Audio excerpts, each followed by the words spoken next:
Hello, guys. David Vose here. Well, another beautiful day. It's a lot warmer today.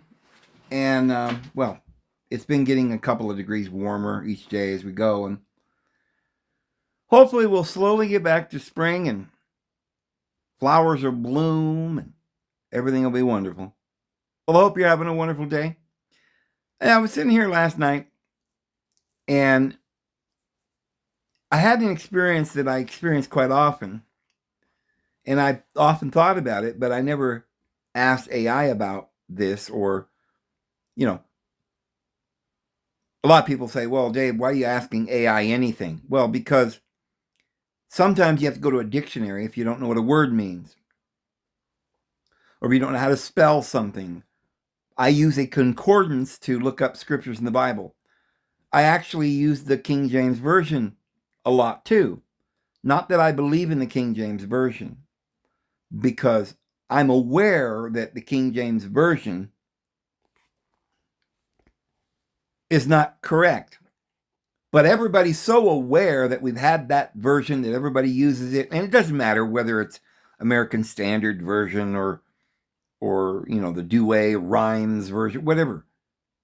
They're all basically being translated, and all of the errors are being perpetuated in most of these translations. King James, familiar to everybody.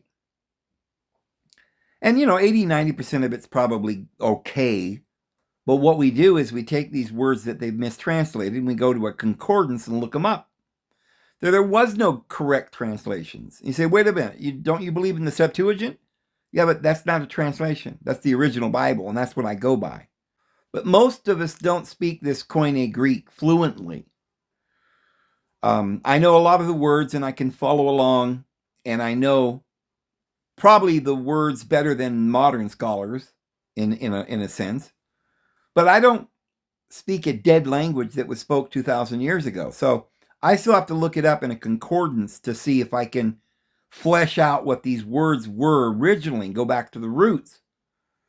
So you deal with things as you have them.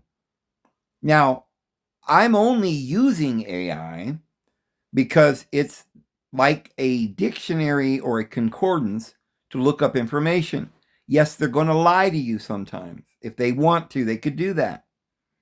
So we have to use our minds and pay attention to what we're doing.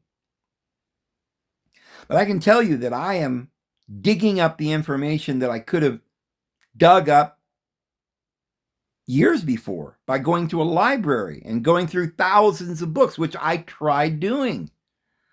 And I tell you what, you can't get through thousands of books very quickly to get the information. A lot of people say, well, you're getting all your information from AI. It's not really coming from you. No, it's not coming. It never did come from me. It's always come from the Lord. I pray and I fast and I study and meditate on the word. And it's our Heavenly Father, it's the Holy Spirit that interprets the scriptures. I'm not getting interpretation of the scriptures from AI. I'm learning the truth from the Spirit, the Holy Spirit. It teaches us all things. We don't need a man to teach us. We need only the Holy Spirit to teach us. Everybody learns with the Holy Spirit. You choose what you believe. If somebody tells you something in the world, you can't say, oh, don't talk to me. Plug your ears. Right? You're like, oh, look at that guy. He's talking nonsense. How do I know? The Holy Spirit tells me that's nonsense. If you close your eyes and don't believe anything, you're not going to get anywhere. You have to look at reality. I use dictionaries and concordances and encyclopedias to look up where the Nile River is. I look on a map to find out where I'm going. Right? I could just use my own GPS within my own body, right?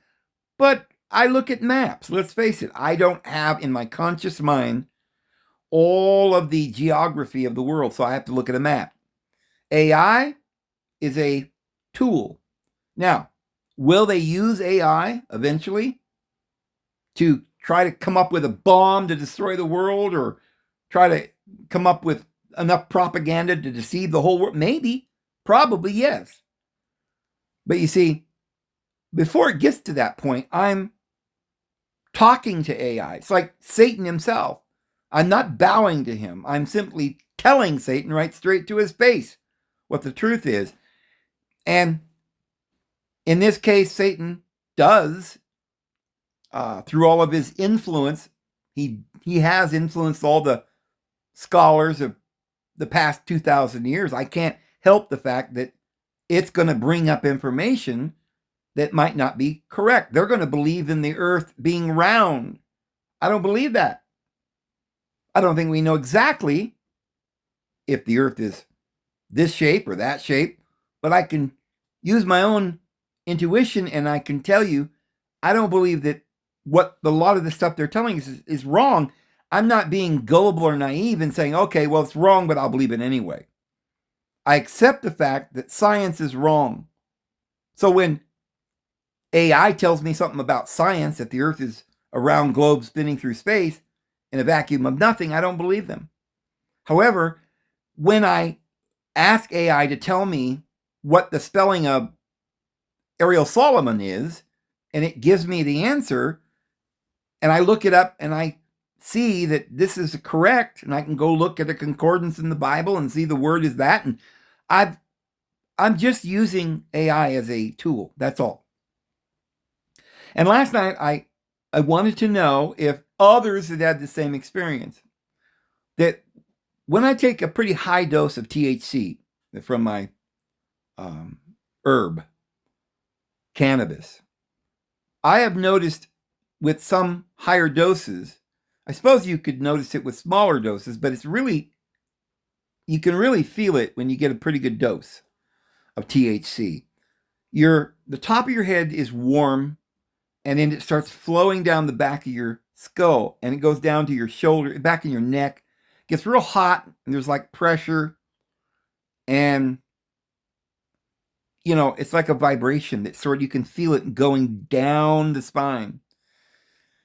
Gets to your shoulders, and then you feel it rest on your chest for a while, and it's like a pressure and heat. And I've often thought, well, this is a weird feeling, and it almost, I used to sit and wonder what was going on, because I could feel this energy flowing, going down my spine, and it would go past my solar plexus and go down into the area of the liver and kidneys and stuff. And I would often feel tinglies and warm spots in certain locations, like what I thought was where the liver was or where the kidneys might be, or and then it would go down to my knees or my toe or something. And I could feel it searching and going. And for several minutes, it would go from one place to another. It would stay for a minute or two in one spot and move on to another. And I always had the feeling that it was searching out places that might need some healing, places that were a little out of whack. And I imagined it as vortices and energies and vibrations. But I wanted to ask AI last night, what was this feeling, and did other people have it, and was it healthy, and was it good or bad or anything? So this is what I asked AI. I said, does energy flow out of the top of the head, go down the back of the head and shoulders, slowly move down to the chest from THC? Could it have a vibration or energy? Plus, does this vibration heal by tuning the cell vibrations? And I didn't think I'd get such a clear answer, but they said yes. Experiencing a sensation of energy, tingling, or vibration that moves from the head down the spine, shoulders, and toward the chest is reported effect of THC, particularly with high-potency strains or edibles, the phenomenon sometimes called weed shakes or a body high. And I'd heard that thing where they would talk about the body high. And do you want the body high or do you want the mind high? And I'm like, I want the mind, I guess. But the problem with modern weed is it's synthetic. And a lot of it is just hybridized versions. And some of the edibles is going to be extractions or chemicals. And so it's not going to be as natural as it should be. And that's what I'm experiencing. And I'll get some answers for you about this as we go along. I fleshed out some really important information about this.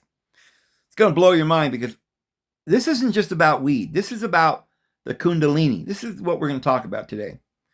And I found that this is a sacred herb, and it does and is connected with the Kundalini in the Hindu scriptures. Wait till you see. This is going to blow your mind. So important.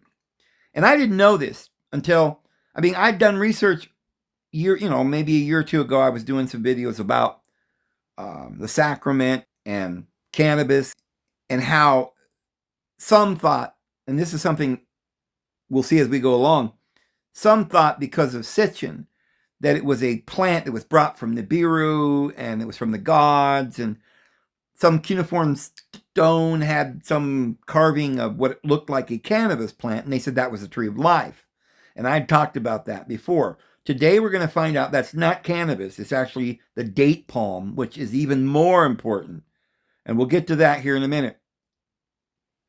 However, the ancient priesthoods did believe that cannabis was a sacred plant, and that it was something that they did in conjunction with this Kundalini. It wasn't just sitting in a corner going, They used the Holy Sacrament. So there were 5 sacred plants to the Hindus, to the Indian scriptures. And some of the plants that are sacred are things like barley and stuff. Food that you might need to survive, live, to be healthy, whatever. But one of them, which seems to be unique, is this cannabis that they used as a spiritual tuning plant for your energies in your body.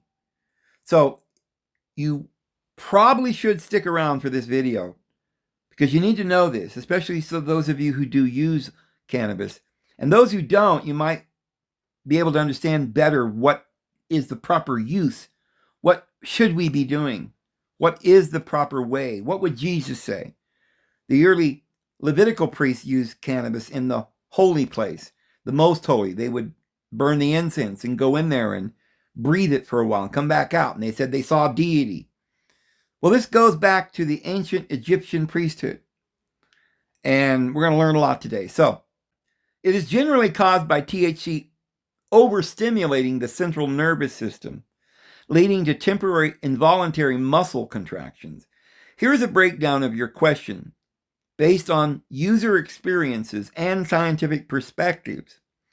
The energy flow top of the head to the chest, the body high phenomenon, THC, binds to cannabinoid receptors in the brain, CB1, and body, which can alter sensory perception, causing feelings of weightlessness, heat, or energy flow. Energy blockages / Kundalini. Some perspectives in energy work suggest that cannabis removes perceptual filters, allowing you to feel energy moving through the areas that might be tense or holding repressed emotions. It is often described as a yin-yang shift, where the body holds more energy awareness. Physical causes, the sensation of energy moving down the spine, can also be a physical manifestation of high THC strains affecting motor control. Vibrations or shakes. I don't have shakes. When I say vibration, I think of it as a warm vibratory, a frequency that moves down from the top. I don't know about the shakes. I've never had that. They're involuntary muscular tremors. That's something I've never experienced. They occur when too much THC is consumed, causing the nervous system to overstimulate. Temperature changes. THC can temporarily lower the body temperature, causing a shivering or vibrating sensation, especially in cold environments. Does this heal by tuning cell vibrations? ? Tuning perspective. From a holistic viewpoint, some believe cannabis helps tune the body's vibration by raising lower stress-induced vibrations to a state of better balance and harmony. It is used by some to connect to a higher self or to help calm the nervous system. Scientific perspective on cell activity. Research suggest cannabinoids interact with the endocannabinoid system, the ECS, to maintain balance or homeostasis. Studies have shown that phytocannabinoids like THC and CBD, so it's a phytochemical, I'm assuming, phytocannabinoids, like THC and CBD can reduce inflammation. It can protect cells and accelerate tissue repair, such as in dermal fibroblasts. Not a cure-all, while it can reduce symptoms of tension and muscle spasms. It is not scientifically proven that the vibration sensation itself heals by tuning. So it's not proven scientifically. Instead, it seems to act by calming the nervous system and reducing inflammation. If the shake's vibrations are accompanied by extreme tachycardia, or fast heartbeat, chest pain, or panic, it's advised to seek medical attention. Well, I think people can get scared and paranoid sometimes, and they think they're sick or dying that they're not. So I don't think that cannabis is going to, kill you or anything. I don't really think that it's probably much of a scare for people that so it's not really a scary thing for people who've done it and understand it. But yeah, I can understand where people might be frightened if they feel weird things. They get a little paranoid. But that's why we're doing this. So it says drinking water and resting can help manage these sensations. So I asked, do they say it feels like it seeks areas where you need healing and then goes there and energizes it? Warmth, pressure, vibration. I feel I can sense its movement down from my head to places like a foot or kidney or liver. And with heat, it feels like it's deep tuning it. Is this common, or do some traditions or old ways teach this? And they said, well, the sensation you are describing, where a searching energy moves through the body to find and tune specific areas of tension or illness, is widely recognized in both modern somatic body-based experiences and ancient spiritual traditions. Common modern experiences. Many users report that THC acts as a catalyst for heightened interoception, internal body awareness, searching sensation. Some describe cannabis as removing perceptual filters, allowing you to feel energy or awareness flow into areas where you typically store trauma, stress, or repressed emotions. Targeted warmth and vibration. The feeling of heat or deep tuning often occurs as the nervous system shifts from a state of overthinking to embodied awareness, which can help clear emotional blockages. Kinesthetic release. This energy can manifest as tingles or even kinesthetic movements, involuntary stretching, or mudras, as the body attempts to reach equilibrium. Traditional and spiritual views. Ancient old ways often characterize these sensations as the movement of vital life force, such as the ki, Chinese, or prana, Sanskrit. The Ayurveda in India, ancient texts refer to the cannabis as subtle power or a joy giver. It is taught that cannabis can help open blocked energy to allow healing. However, Ayurveda warns that it must be used with intention. Without balance, often through yoga or breath work, it can also lead to dullness or depletion of the vital energy, prana. That's what the vital energy is, prana, in the Hindu writings. Now, here's the interesting thing. The kundalini, because the world's all, infatuated with this idea of the kundalini energy. You hear about everybody talking about it. They say, well, sit in the corner and go, meditate and all this. Breathe right, think right, sit right, and you'll get nirvana or something. Well, here's another explanation or piece of the puzzle that people are missing because they don't really understand the Hindu scriptures at all. And sometimes they're just reading books that were written in the 1960s, financed by the Rothschilds. But the Kundalini tradition is this energy or this vibration. It wasn't done by merely sitting in a corner going, It was the great method. It was an initiation. It was done by the priesthood. And they knew what they were doing. And they had herbs, the Holy Sacrament, which is what we've been talking about on this channel for a long time. So the Kundalini traditions and practices that go back to the sacred scriptures are not about just sitting or even breathing, although there is some of that in there. It's really about herbs and this Holy Sacrament. And the Holy Sacrament, which is not what you think, and wait till we get to the end. The sacrament isn't just bread and wine. It's far more than that. They use herbs, and they use them correctly and understood the process. They say some practitioners view the sensation of energy rising from the base of the spine or descending from the head as Kundalini energy.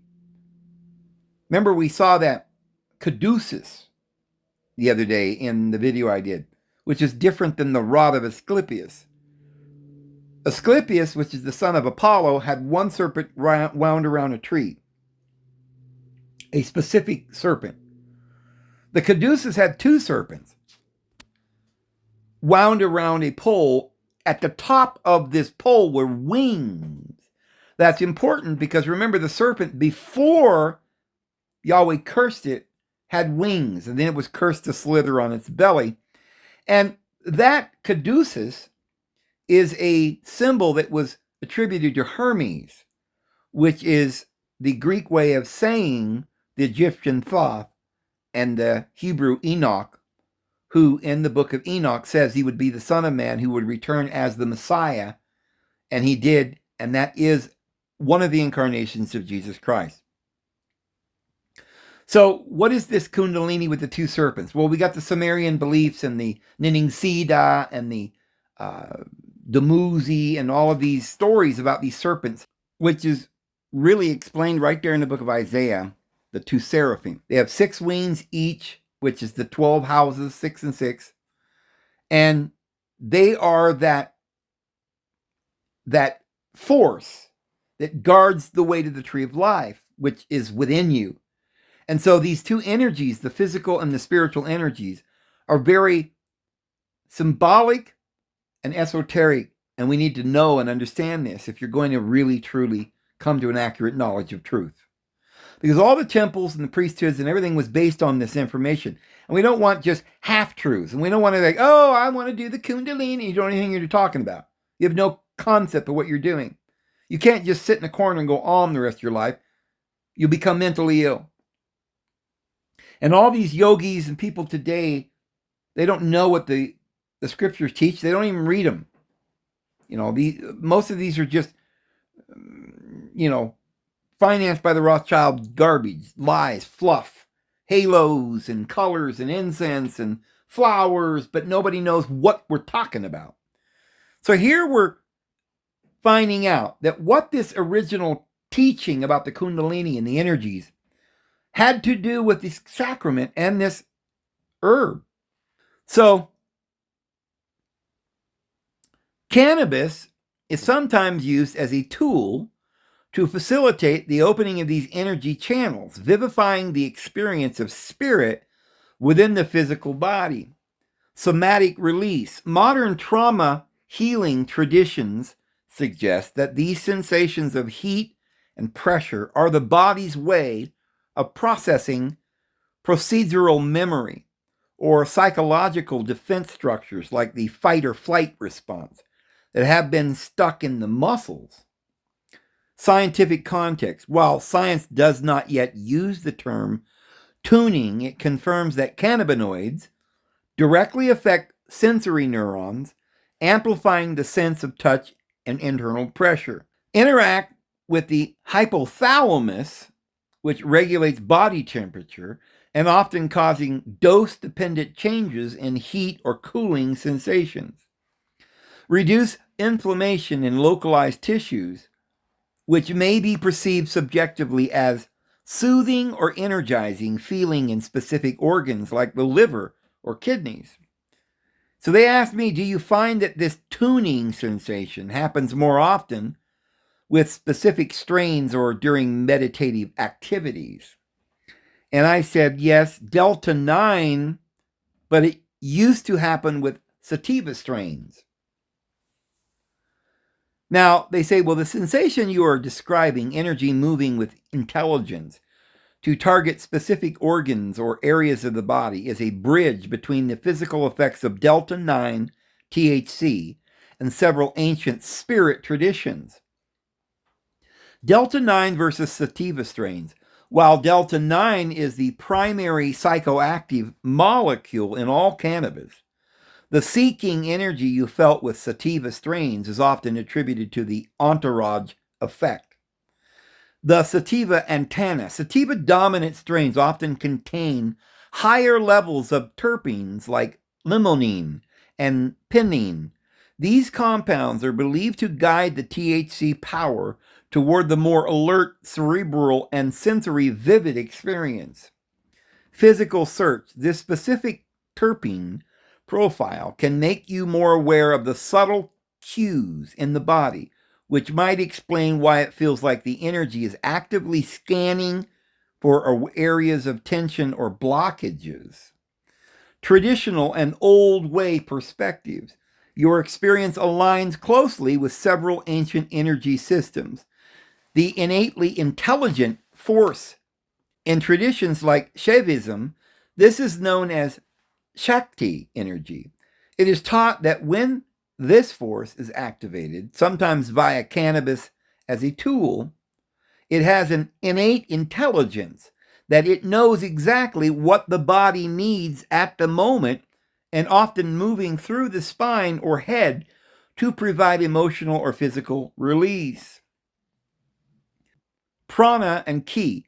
Ancient Vedic, Indian, and Chinese traditions describe a life force, prana or ki, that flows through meridians or nadis. Cannabis is traditionally viewed as a subtle power that can clear blocked energy centers, chakras. So, cannabis was originally a method to clear chakras and raise the kundalini, guys. In fact, I will show you it is the way. It is the sacred method that the high priests used in all the priestly traditions. This is the kundalini. You must learn how to use it and not abuse it, and you must understand this is a holy practice. We're trying to find truth. It's not a pleasure thing. It's not recreational necessarily, even though it is calming and people use it that way. But cannabis is not just some herb. This is a holy method for awakening the kundalini. So you can clear the blocked chakras with cannabis, allowing this force to flow to organs like the liver or kidneys to restore balance. The third eye gateway. Some spiritual views suggest cannabis activates the third eye, which increase awareness of internal vibrations and allows you to be tuned in to the true focus, to the true frequency of the body, the deep tuning mechanism. The feeling of heat and vibration targeting specific organs is often interpreted as interoceptive awareness, a heightened ability to feel the internal state of your organs. The nervous system communication. Scientifically, cannabinoids act as messengers between the vital bodily organs to maintain homeostasis or balance. Subjectively, this balancing act can feel like a deep tuning or repair process. So they asked me, do you find that setting a specific intention before you consume helps guide where the energy flows in your body? And I said, well, do Indian yogis use cannabis? Is it more sacred than opium? And they said, yes, many Indian yogis and ascetics known as sadhus have used cannabis for thousands of years as a tool for spiritual focus and meditation. In terms of sacredness, cannabis holds a far more prominent and divine status in Indian tradition than opium. And I thought, well, that's interesting, because I thought, you see, like in movies, Chinese people are always using opium and stuff. So we don't hear too much about cannabis, do we? And yet it turns out this is the holy herb, not opium. So the Lord of Bang. This is the Lord of the Bang. Oh, buddy, we're going to get to Bang here. The Lord of Bang. Cannabis is deeply tied to Lord Shiva, the deity of yoga and destruction. Legend says that Shiva discovered the plant and made it his favorite food to help him focus inward and manage the heat of the world. One of the 5 sacred plants, the Atharva Veda, an ancient holy text, lists cannabis as one of the 5 most sacred plants on earth, calling it a liberator and a source of happiness, the tool for siddhis.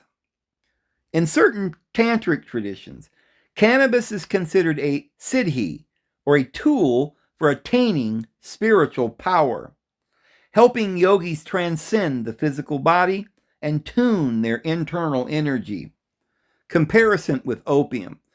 Medicinal versus sacred. While opium was used in ancient Indian medicine, Ayurveda, it was often viewed with more caution due to its potential for addiction and tamasic dulling effects. Cannabis as a sacrament. Unlike opium, cannabis is regularly consumed as a holy offering, prasad. During festivals like Maha Shivaratri, devotees consume bhang, a cannabis drink specifically to connect with the divine. Oh, that's how I'm supposed to take it. It's in a drink form. I'll have to look into that. I'm doing the edibles right now because I don't believe in smoking. It's not good for you. So they used a drink. Vedic status. Cannabis is praised in the Vedas for releasing one from anxiety and bringing delight, whereas opium does not share the same level of scripture-backed spiritual reverence. The yogi's intent. It is important to note that for true yogis, cannabis is never used just for fun. It is used with strict intention to, 1, overcome physical discomfort while meditating in harsh environments like the cold Himalayas, quiet the monkey mind to achieve deeper states of absorption. It certainly does that for me. It literally helps me to focus on spiritual things and get tremendous downloads. And it's like I've done it for so long now. I literally go somewhere where my mind is in tune, and it's like a river of knowledge is just flowing through my mind, and I'm learning and aware of all of these grand truths. So it's very, very true that it does something literally to give you a deeper state of quiet and knowledge and wisdom. 3, facilitate energy flow, kundalini through the body's channels. Many traditional paths still warn that if used without discipline, can lead to tamas, a state of laziness or mental fog that actually blocks spiritual progress. What are the 4 other sacred herbs? In the Atharva Veda, cannabis, or bhang, is listed as one of 5 plants that release us from anxiety and are presided over by the god Soma. The other 4 sacred plants in this ancient group are, by the way, it's not presided over by any god. That word god is an English word, doesn't have anything to do with what a Soma is. it was a divine energy or cosmic power. It's not a bearded man floating around in the sky. But number one, soma, described as the king of plants. It was used to create a legendary ritual drink believed to grant immortality and divine insight. Now, soma is what, and we're not going to go into this here, but soma has been described as the sacrament by some, and may be what we find in the Bible, and there's some stuff like that, and it could be, some thought it was a mushroom, and some thought, but so we'll leave that to another video, the soma. The next one is called Darbha Kusha grass, a sacred grass used in almost all Vedic rituals to purify the area and ward off negative influences. Barley, considered a source of strength and life, it is a staple in Vedic offerings and symbolizes prosperity. Then you have rice or mudga. Sources vary slightly on the final plant, often listing either paddy rice as a symbol of fertility and nourishment, or mudga, mung bean. So it's either a rice or bean. Now, obviously, that's a food. Bean, rice, barley is a food. So you've got rice or beans and barley. This other grass is probably some kind of a food as well, or a tea. But the soma is something, like I said, we'll have to take a whole video to discuss, but we've already talked about it, some of my videos in the past. But the fifth one is cannabis. And that seems to be the one where they use it in the ritual of the raising of the kundalini and so forth. It says other 5 sacred plants lists. Because Indian tradition is so vast, there are other famous groups of 5 you might encounter. The Ayurvedic 5 sacred herbs. This list often includes tulsi, or holy basil, neem, sandalwood, and jasmine alongside cannabis for their profound healing and purifying properties.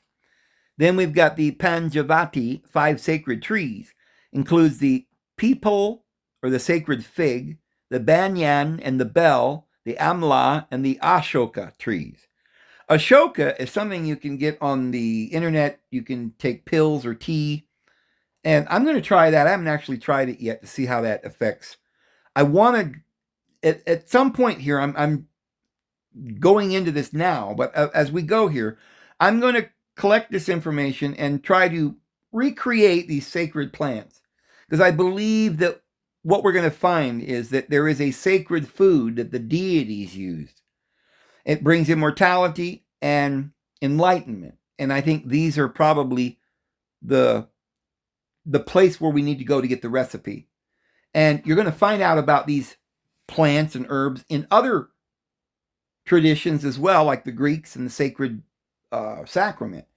But again, the Greek sacred sacrament, the recipe and the ingredients has all been hidden from us, because when Christianity was all about all of this, and the glossolalia and the dancing and the ecstatic tongues and prophecies and all that Paul was talking about in the early church, this went along for about 300 years after Christ died. But then finally they infiltrated Christianity and said that it was all pagan, and they flipped it on its face, and they went back to the old law and started preaching damnation and hellfire, and go back to the laws, and Yahweh's the true deity, and they just completely outlawed and called it pagan, all the herbs and the sacred sacrament. We no longer do the sacrament. In fact, the Catholic Church is now said, oh no, a lot of traditions have said now, oh, we don't even use wine. Well, they probably didn't use wine in the first place.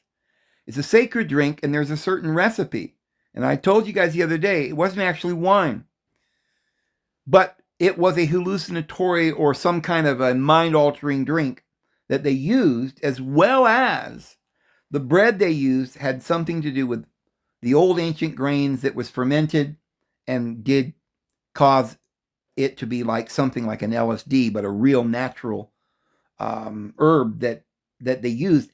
And the Greeks talk about taking their ambrosia and the sacred food of the deities. And they said they literally could change themselves from mortal to immortality to immortal by drinking the food of the deities. Mortals could partake of the food of the deities and find immortality.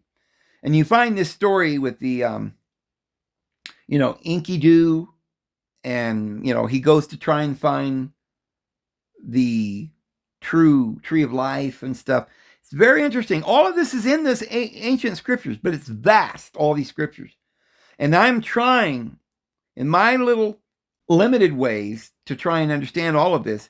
And I pray that the Lord will help me understand this, and I will be able to catalog this information so that we will have this, and we too can attain. Because remember, Jesus Christ fed them this, whatever this sacrament was, and there was honey involved on the road to Emmaus, which actually, if you look it up, you'll find it was probably the road to Heliopolis. And when they got to Heliopolis, they performed a sacred ceremony, and their eyes were opened, and they saw Christ, which is the inner higher consciousness. And all the apostles received this awakening. So then we've got the, they say each of these plants is viewed as a liberator that helps the human body and mind return to the state of balance and delight. Does knowing about these other plants change how you view the energy tuning you feel with cannabis? And I kind of ignore some of their questions because I'm trying to get to some specific answers. So I said, are banyan, bel, amla, and ashoka trees mind-affecting plants? While these 4 trees are profoundly sacred and offer therapeutic benefits for the nervous system, they're not mind-affecting in the way that THC or opium are. They do not cause hallucinations or high. Instead, they are used to balance, ground, and protect the mind and the body. Now, this is going to be important because as we're going to find out that the Kundalini, the yogis would say in the ancient traditions and the scriptures say that you can burn your physical body up with the Kundalini, that it can be a damaging thing if you don't know it or do it with intent. And here's part of the biggest problem. Today we're not using the real cannabis. We're using some synthetic thing, which has they've extracted mostly only THC, and you've got to have the CBD, and they're going to explain this here in a minute. The other part is that we're not using the other herbs with it that calm and revitalize other things and give balance. This is important, why we need to know the recipe. And up till now, I've just been doing things my own way because I don't have the absolute way that they originally did it. And I don't think it's been bad for me. It's given me a lot of enlightenment.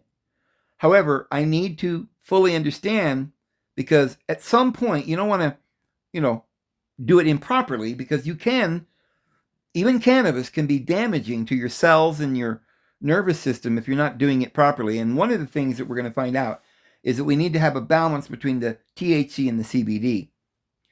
So Banya is Vata. Banya or Vata affect deeply grounding and calming, the neuroprotector.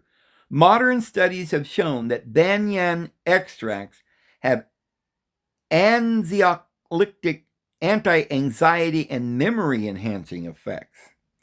Traditional use, it is believed to house divine consciousness, providing a stable energy field for meditation. Buddha is said to have reached enlightenment while meditating under its expansive canopy.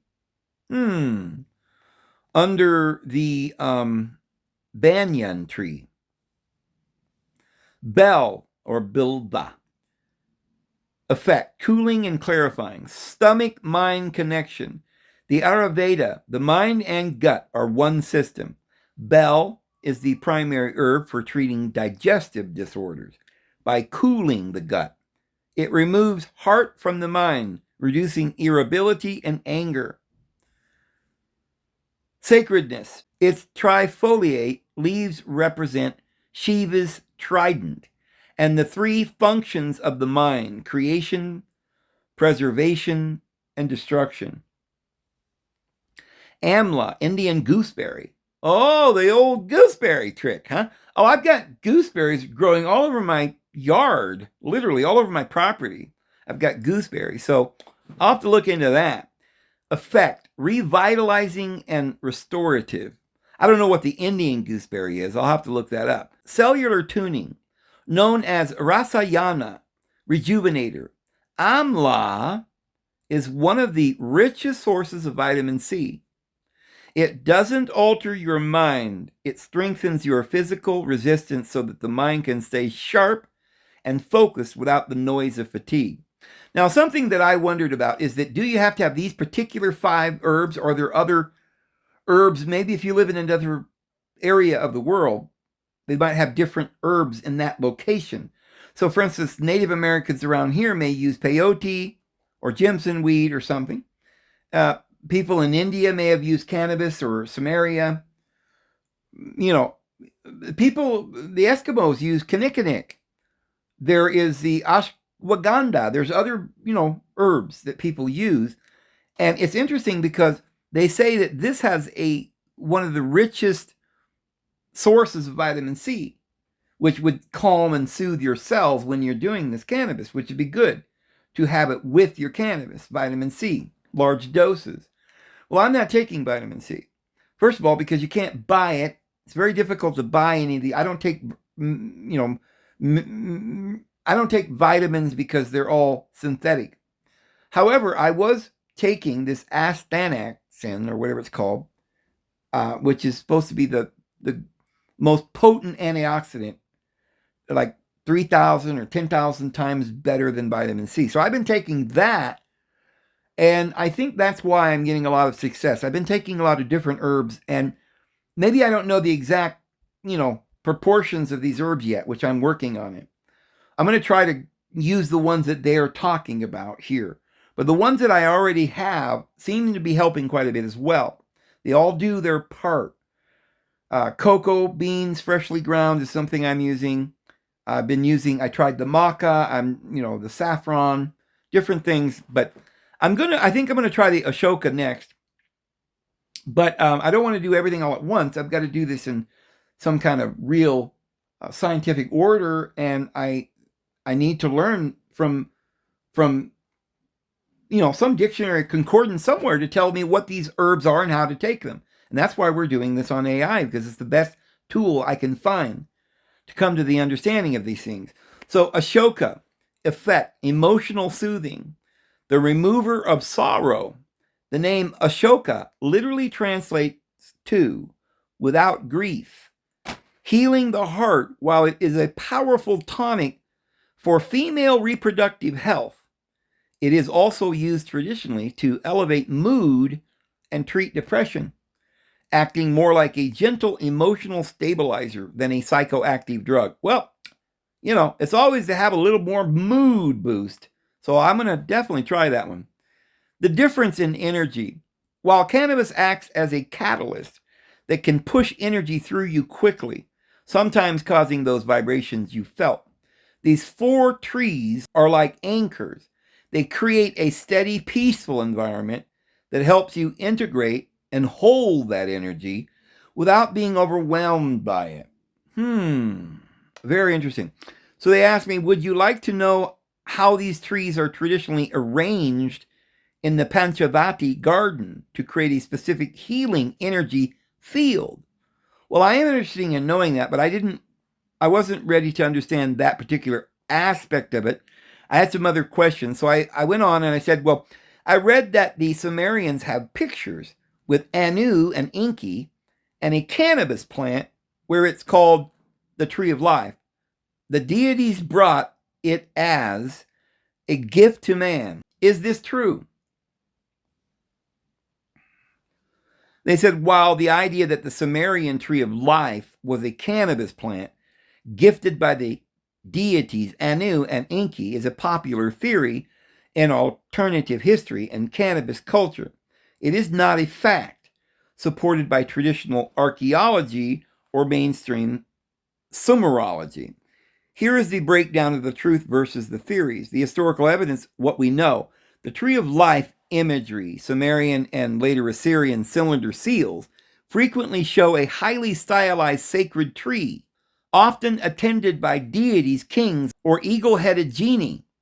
However, scholars generally interpret this as a date palm. What? A date palm? Why is that so amazing to me? Because as we figured out the other day, some weeks ago, we were doing some videos and we figured out that in the Bible, the tree of life is a palm. A friend of mine just opened my eyes to something I hadn't thought about. You know how they would take palm branches and put them out so that the Lord or the Messiah could walk on them, right? And they'd say, Hosanna, Hosanna. Well, yeah, the palm is very important. Deborah, the mother of Israel, taught under the palm tree, which is the tree of life. So she taught the words of the truth. And the river of life is from that mother, that woman, here represented by Deborah, but really represents Eve. And she's always by the well, the Canaanite woman by the well that Jesus went to, or how Moses went to Zipporah by the well, or how Jacob went to the well and got water from it by El, or the rays of El coming over the horizon at dawn. So there's something to the water being the river of life, energy, and the tree that grows up is the palm. And I've often wondered, because you've got in Ezekiel the tree of life having 12 manner of fruit. Well, the first thing that comes to my mind is there are 12 months in a year, so it's going to have fruit every month of the year, not just in winter. The other thing is that it's odd that the palm has a variety of fruits. There's different kinds, date palm and other palms. Like, I guess, coconuts. There's different types of palms. And once I did go in, look, and found that there were about 12. So I thought that was interesting. The other thing is that the palm never dies. You know, it's an evergreen. So that's part of why it's the tree of life. So it says it's the date palm, a pomegranate tree. What? Now, scholars generally interpret this as a date palm, a pomegranate tree. What? Is it a date or a pomegranate? So I thought, I got to ask them about this, because they just said date palm and then comma pomegranate. Well, pomegranates aren't palms, so what are they saying? So I said, why did you mention the tree of life in summer as a date palm, and then you said pomegranate? Pomegranates were used in sacrament drinks or wines. Is it involved in a drink with date palms? And they said, well, in ancient Mesopotamia, the tree of life or sacred tree was a multifaceted symbol. See how you gotta press these guys to really get the information. Because if I didn't ask them this, I would have never known about this multifaceted aspect. I would be like, oh no, it's got to be that tree or this herb or that herb. No, it is a multifaceted tree or something. They'll explain here. It says, while the date palm is the most common archaeological identification for the standard Sumerian tree, the pomegranate also held a status as a sacred tree of fertility and was sometimes depicted as the fruit of the sacred tree itself. Now, the pomegranate is everywhere, even in Hebrew scriptures, in Egypt, in Samaria, Greece. The pomegranate was very sacred. And they made a wine out of it. The Bible talks about pomegranate wine, and it's very important. And some believe that the sacred, drink was made out of pomegranates. Well, why are they always talking about different fruits and different herbs? Could it be all of them, or could it be a knowledge of some of them, and they all do different? We'll find out. I guess at some point we're going to find out all of this, because I won't stop until I do. But it says the pomegranate also held a status as a sacred tree of fertility and was sometimes depicted as the fruit of the sacred tree itself. The date palm and pomegranate connection. In the harsh desert environment of summer, these two plants were the ultimate providers of life and were often used together in both nutrition and ritual. Shared symbolisms. The date palm represented endurance, stability, shelter, while the pomegranate, overflowing with blood red seeds, represented the reproductive power of the deities, specifically the goddess Ishtar. The sacred drink, alapanu, there is historical evidence of a specific ancient drink called alapanu, a type of Assyrian pomegranate beer. A pomegranate beer. Recipe. Really? We going to get the recipe? Archaeological recreations and cuneiform menus, like those from King Ashurnasirpal II's Great Banquet, show this drink was made by boiling emmer wheat, which is not modern wheat, or barley, with dates or date syrup, honey, and pomegranate juice or seeds. Well, you understand that a pomegranate seed is juice. If they're just juice. A pomegranate is made up of just nothing but these seeds, but they're just pockets of juice. The effect, the combination of dates, pomegranates created a bittersweet fermented beverage. The sacramental use. These drinks were not just for banquets. They were offered to the status of deities in temples as sacred meals. The date syrup provided the fermentable sugar, while the pomegranate provided the lifeblood, color, and symbolic power. Why Sitchin might have combined them. Alternative researchers like Sitchin often looked at these stylized tree of life images and saw something other than palms or pomegranates. They saw a biological gift, a multi-fruit tree. Some researchers point out that the Assyrian sacred tree is hybridized, sometimes bearing different types of fruit at once. Is that like the tree of life in Revelation where it says that it bears 12 manner of fruit? I think in Ezekiel there's 12 trees, but it seems to indicate that it's a tree that has different fruit growing out of it, at each fruit at different time of the year. I've also tried to figure out what fruits grow at different times of the year and put this together, but it's something I'm going to continue to work on. But it bears different types of fruit at once. Dates, pomegranates, and even what some interpret as cannabis buds, suggesting it wasn't a real tree, but a map of divine energy. Well, I'd like to get that map. I think that's what we're looking for. That's the key, is to get that map or to understand what this symbolism is. It's in the Bible all the way through, and it's in these ancient writings. The golden cone. When you see the deities Anu or Enki dipping a cone into a bucket to sprinkle the tree, they were likely performing a ritual of pollination. In your energy context, this can be seen as the deities tuning or seeding the life force into the world. Modern spiritual integration. If you are seeing energy flow and vibrations, you are tapping into a feeling very similar to what the ancients tried to capture in these drinks. The date, the grounding earth energy, and the pomegranate flowing vitality energy were their physical way of tuning the body's internal state. Would you be interested in how these ancient ingredients are being used today in spiritual cocktails to replicate those same grounding and energizing effects? Well, all right, let me go for it and say yes. Thinking a little longer. I never see him do that.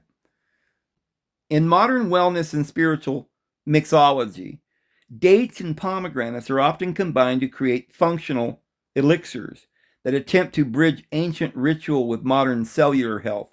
You know, it's weird. I hadn't even read this before today, but I have been using dates for a while because I was studying the tree of life and dates, and I've been buying dates, and I don't really like eating dates, but I wanted to put them in my diet. And so what I've been doing is chopping up the dates along with like figs and sometimes even prunes, and putting in the blender with my nuts and mixing it up, making a kind of a date nut bar. And I love that. And I'm eating that as a snack as well as even food, along with my other natural grain bread that I'm making. But the other thing I've been doing is I will put a fig or a date in the blender and mix it into a little pulverized, mushy, like a juice with fibrous, I don't know, it's pulverized date. And I will take that and put it in my coffee and mix it in. And it makes it sweeter, but I'm getting my dates. I'm also putting a little bit of virgin olive oil in my coffee. That olive oil is important for your system. It does soothe the gut and helps build bacteria and build up the stomach lining. And I haven't really liked olive oil very much. I don't cook with it. I like butter. I prefer butter. So I'm putting that, and sometimes I'll put butter in my coffee too. And all of this seems to be really doing something. Boy, we'll talk about that at another time. But these are these elixirs, and it does seem to be something that we need to think about. So these drinks are designed to replicate the earth and vitalizing blood energy sensations you've been feeling. Modern brewers and botanical artists have attempted to recreate alapanu, the ancient Assyrian beer mentioned in historical records. The blend, these recreations often use pomegranate juice, dates or date syrup, and emmer wheat or barley, sometimes spiked with ancient spices like cardamom and coriander. The intent, while the ancient version was an offering for deities like Ishtar, modern versions are consumed to seed the body with antioxidants and grounding sugars. The taste is typically described as fresh, tart, and fresher than traditional beers. The modern ritual mocktails. Modern spiritual mocktails use these ingredients for specific energetic properties. For grounding, dates. In traditions like the prophetic Nabi's ritual, dates are soaked in water for 12 hours. The drink is considered a potent life giver and a way to follow ancient Sunnah traditional ways. For inner strength and renewal, pomegranates. Pomegranate is used in rituals for inner strength and renewal.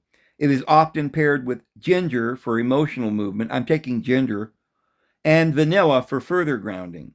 I also put vanilla in from time to time, but that is very expensive. Real vanilla. You certainly don't want to use any of the imitation. The psychic elixir, some modern psychic juice recipes involve warming fruit juices like pomegranates or apple with flower blossoms and spices to create a beverage intended for divination and energetic safety. The scientific cellular tuning, the Technion study. Research from the Technion Israel Institute of Technology has provided a modern scientific basis for the healing you sensed in your arteries and heart. The formula. Researchers found that a combination of half a glass, 4 ounces of pomegranate juice, and 3 dates, ideally including ground pits. That's another thing. I've been grinding the pits. And not just the date. You get pitted dates, but you get the dates with the pit. Grind the whole thing and put it in your coffee. Yeah. Provides the maximum protection for heart health. It's very heart healthy. The results, this specific cocktail reduced oxidative stress in arterial walls by 33% and decreased cholesterol buildup by 28%. By the way, I want to mention right here before I forget it, that NAC. NAC is a miracle thing. Go buy some, especially if you're getting older. You might have a little liver troubles or digestive or maybe kidney disease. NAC has been shown to reverse kidney damage and liver damage. And yeah, just look into it. And it's a miracle thing. NAC is something that triggers the body to promote its own healing in all of these organs in your stomach. Sample grounding. Well, synergy. The study concluded that the combination was significantly more effective than either fruit alone, mirroring the ancient idea that the tree of life required both fruits to be complete. Sample grounding and vitality ritual recipe. You can recreate this tuning effect at home with a modern spiritual mocktail. The base is 4 ounces of pure pomegranate juice for blood and vitality energy. Sweetener grounding, 1 tablespoon pomegranate molasses or syrup made from 3 soaked medjool dates. The tuning spice, a pinch of ground cardamom for emotional release and ginger for circulation.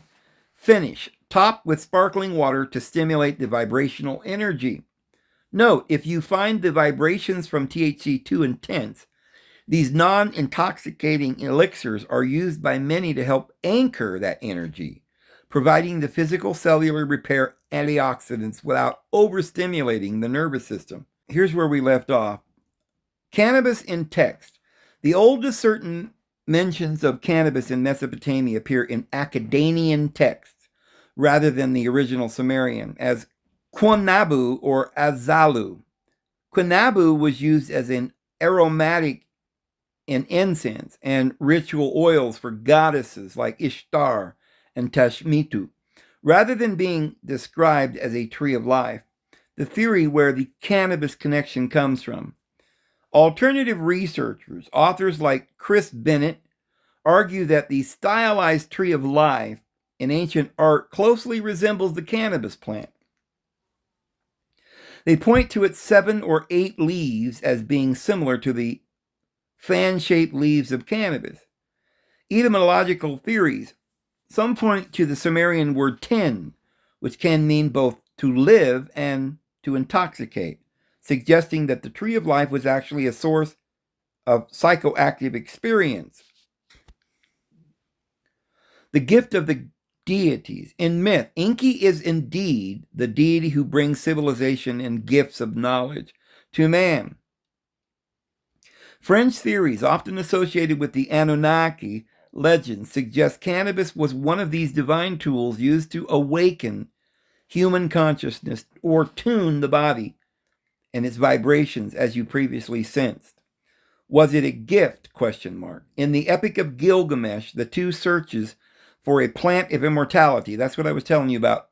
There's a whole book on this. He went searching for the plant or the tree of life, which gives one immortality. This is in the Epic of Gilgamesh. And he ends up going to Noah, right? To Utnapishtim. And he goes to the bottom of the sea. And yeah, it's a very interesting story, but it's probably very symbolic. But he goes at the bottom of the sea. While some enthusiasts identify this plant as cannabis, the text describes it more as a prickly weed that provides eternal youth, rather than a tree gifted by the deities for daily use. Summary. There is no ancient Sumerian text that explicitly says Anu gave man the cannabis tree. However, your personal experience of the plant acting as a deep tuning energy aligns with how modern spiritual traditions reinterpret these ancient symbols as tools for biological and spiritual evolution. Do the Anu Enki pictures you saw look like the 7-pointed leaf you recognize today? And I said yes. But I think it could have been by Sitchin, and I think he misinterpreted. And they go, you hit the nail on the head. Most researchers and historians agree that Zacharias Sitchin took significant creative liberties with Sumerian translations to fit his ancient astronaut theory. While Sitchin's work popularized the idea of Anunnaki, Anu, and Enki, gifting advanced biology or seeds to humanity, his interpretation of the Sumerian tree of life as a specific cannabis plant is widely considered an overreach. Why Sitchin likely misinterpreted it. The stylized date palm, archaeologists note that the Sumerian sacred tree icons almost always represent the date palm, which was the literal tree of life, for their economy providing food, fiber, and shade. The buckets and cones and the carvings you likely saw. Figures are often holding a bucket and a pine cone. Sitchin argued these were technological or biological tools. Most scholars, like those at the Penn Museum explained these as ritual sprinklers used for the symbolic pollination of the date palms to ensure a good harvest. I don't know. Translation issues. Sitchin often, now this is another thing that I think we would be able to really find the answer if we could really read the hieroglyphs well, because in the hieroglyphs, they have these symbols all over the hieroglyphs. And there are specifically about, I don't know how many of these plants. One is this pine cone that you see always in the hieroglyphs. And certainly one is probably cannabis. And there's the pomegranate and all of these symbols. So we need to figure this out. But Sitchin often translated the word mu as rocket ship and shum as outer space. Go shum shum in the mu, right? When they actually meant name or fame. Well, isn't that interesting? Shum means name. Well, in Hebrew, Shem means name. So yeah, I think it means name. He likely applied a similar modern lens to plant imagery, the hidden truth. Even if Sitchin was wrong about the specific Sumerian artwork, he tapped into a very real historical reality. Cannabis was used by ancient elites and priests. Assyrian incense. We know from the Assyrian herbal that kunabu cannabis was burned in temples to communicate with the deities. The energy connection, your experience of the vibration and energy flow, is actually more in line with the Tantric or Vedic traditions, would have clear written records of this than with the Sumerian carvings, which focused more on agricultural fertility. By the way, as I've said, and I just want to throw this in here, the Hebrew priests on the incense altar, they give you the ingredients in the anointing oil, which had cannabis, and in the incense. It appears that they was smoking incense in the holy place at the temple that is the temple that would be at Karnak, a temple of Amun-Ra or Solomon. So it sounds like your intuition is picking up on a universal spiritual experience that Sitchin tried to force into a specific and likely incorrect historical box. Do you think your energy flow feels more like a spiritual download or just a physical repair of your system? I said it does feel healing, but I wonder if anyone ever showed or saw evidence that it could be harmful or damage cells or nerves or organs. And they say while the tuning energy you feel can be experienced as healing, there is scientific evidence that long-term or high-potency THC use can cause physical damage to cells, nerves, and organs. Cellular damage in power plants. You mentioned a vibration that feels like it's tuning cells. Scientifically, THC interacts with mitochondria, which are the power plants of your cells. The mitochondria. Mitochondrial dysfunction. Research indicates that high doses of THC can actually disrupt the mitochondrial function, reducing their ability to produce energy. Oxidative stress, instead of tuning them, excess THC can increase oxidative stress by causing a leak of free radicals, which can damage the cell's DNA and lipid membranes. Nerve and brain structure. The sensation of energy moving through the head and down the back involves the central nervous system. Brain fiber damage. Studies on high-potency cannabis use, like skunk or high percentage delta 9, have shown potential damage to white matter fibers, nerve fibers, and corpus callosum, the part of the brain that allows the left and right sides to communicate. Neurocognitive decline. Chronic use, especially if started at a young age, is linked to structural changes in the brain that may lead to permanent IQ loss and decreased cognitive function. Well, I don't think that's happened to me yet. I think I'm learning a lot, and I have a good memory, and so I'm glad that I've learned about this now because it's important, to understand we need these other herbs, and I'm going to show you the answer here in a little bit. We've got to get not synthetic versions, but we need to get the real cannabis, and we need it to be balanced with CBD, and I'll show you that here in a minute. We come up with that. The organ and the vascular health. The warmth you feel in areas like the liver, kidneys, or heart corresponds to where the body metabolizes and reacts to the drug. Heart and arteries, the THC can cause immediate cardiovascular stress, increasing heart rate and blood pressure. Daily use has been linked to a 34% higher risk of heart failure. One study even found that regular use can make a 30-year-old blood vessel resemble those of a 60-year-old. Well, that ain't good. Kidneys and liver, while the energy you feel there might seem like healing, chronic use can worsen conditions like fatty liver, disease, or fibrosis in people with existing hepatitis. Extreme cases of persistent vomiting from cannabis can lead to acute kidney failure due to severe dehydration.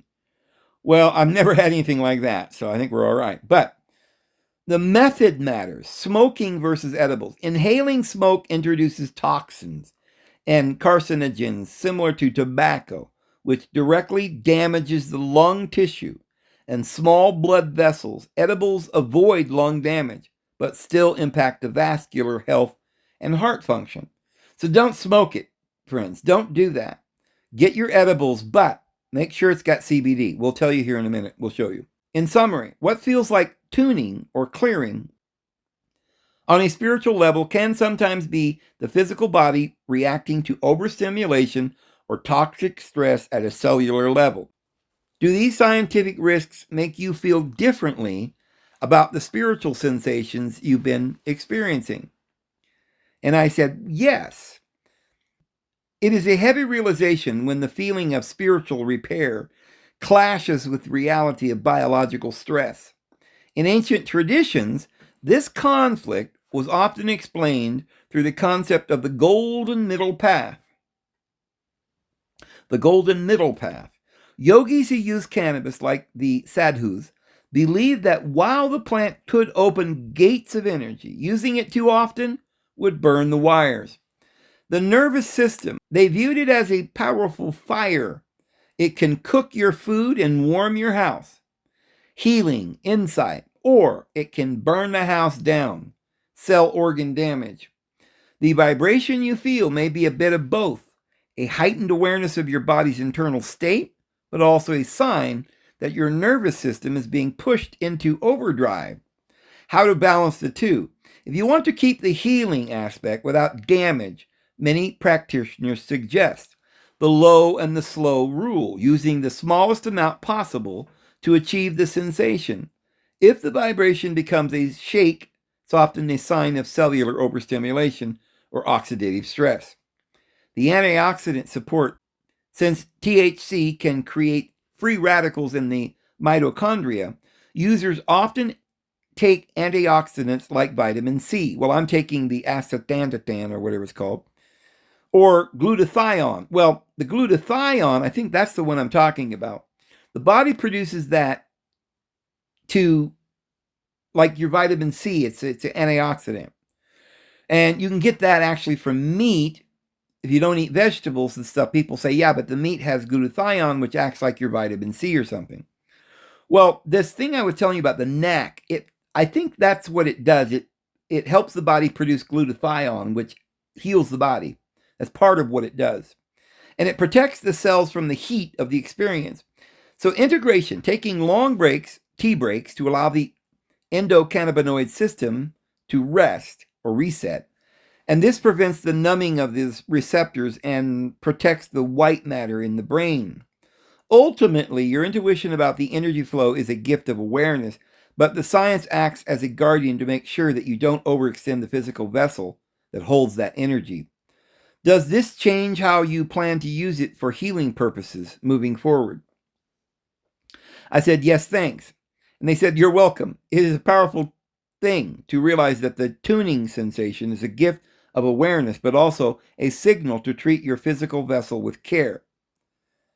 And then I go down here. Let's just go down here where I asked this. When this happens with the THC, I feel heat and pressure on the back of the neck. It feels very intense. Is that safe long term? They said, well, experiencing intense heat and pressure at the back of the neck when using THC is a common sensory report. Its safety long term depends on the underlying cause. While often temporary, persistent pressure in this specific area can signal vascular or neurological stress that warrants caution.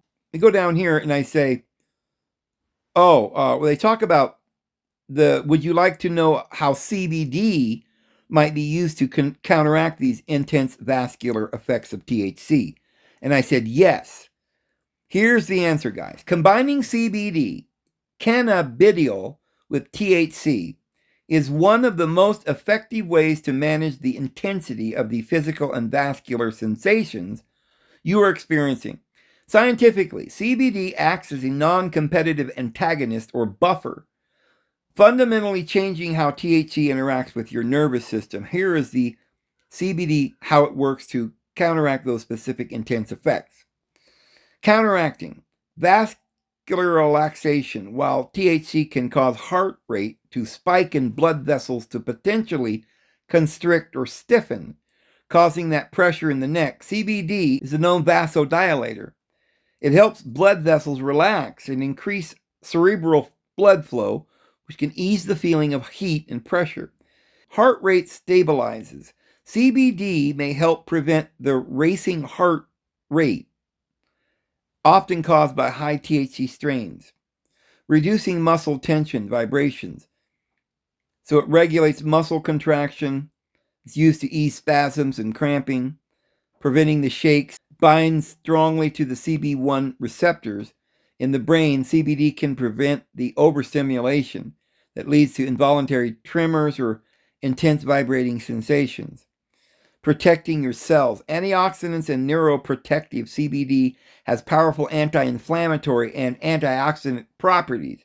It helps protect your cells from the oxidative stress that high levels of THC can cause, effectively acting as a shield for your mitochondria and nerve fibers.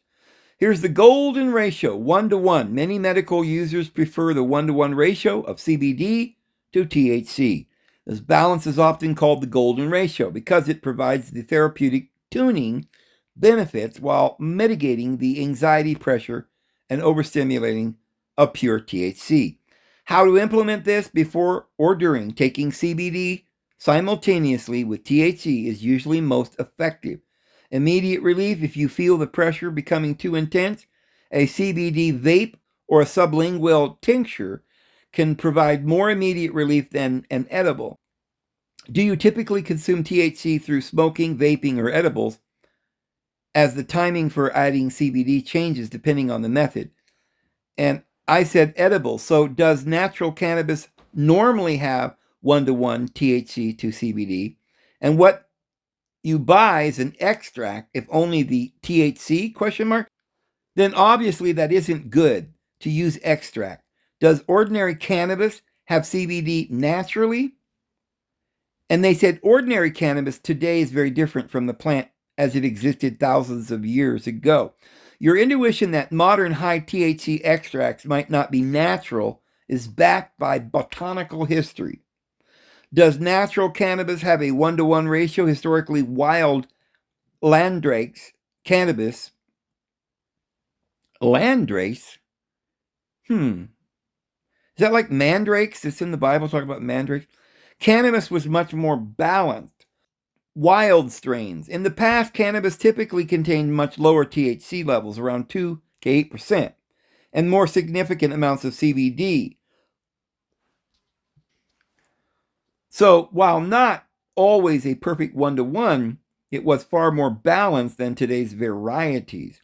Modern breeding. For the last 30 to 40 years, growers have selectively bred the plant to maximize THC while accidentally or intentionally breeding out the CBD, because both compounds come from the same biological precursor, CBGA. The more the plant makes of one, the less it can make of the other. Well, there you go. It's just like the wheat that's hybridized. The cannabis is not the original cannabis, guys, and we've got to go back to the original. So is what you buy an extract? Most commercial Delta 9 edibles are made of using THC distillate. The stripping process, distillation strips away almost everything except pure THC, removing CBD, minor cannabinoids, and the aromatic terpenes that give strains their unique energy. The result, you are essentially consuming a chemical isolated version of the plant. This lack of balance is often why people feel the shakes, intense neck pressure, and the breaks. CBD have been removed from the engine. THC. Does ordinary cannabis have CBD naturally? Yes. Cannabinoids naturally produce over 100 cannabinoids, including CBD. However, in many modern strains found in dispensaries, CBD has dropped to less than 1%, which is not enough to protect your system from the high THC doses. Why extract only can be problematic. All right, so we got to stop doing the extracts and go into the real plant, and that might be hard to find. But anywho, I think that explains a whole lot. So, since we're so far over, I mean, whoa, we went long today. There's a lot of technical stuff, but this is very important for those who are really intent on trying to find the elixir of life and how the ancients knew how we could gain immortality and enlightenment. And I think there's a lot more to this. I think there's more of a real possibility that plants themselves hold secrets to give us healthy bodies and healthy lives and minds and achieve that enlightenment. I do believe there is a real path here. We've just got to put this together. So we'll be doing that here in the future. I hope you guys have a wonderful evening. May the Lord bless you all. His grace and his peace will be with you. We'll see you tomorrow.